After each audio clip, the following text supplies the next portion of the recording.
Hi, my name is Jack, and I'm a full-stack developer at Office Solution. Today, I'm going to give you a quick walkthrough of our demand planning custom visual in Power BI.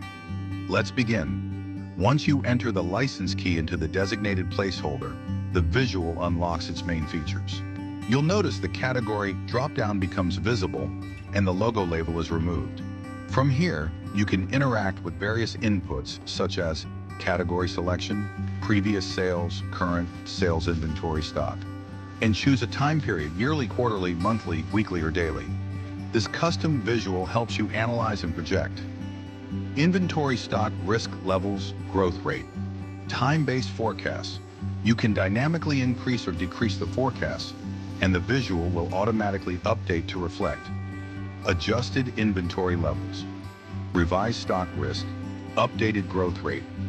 One powerful feature is the ability to apply alerts to specific values.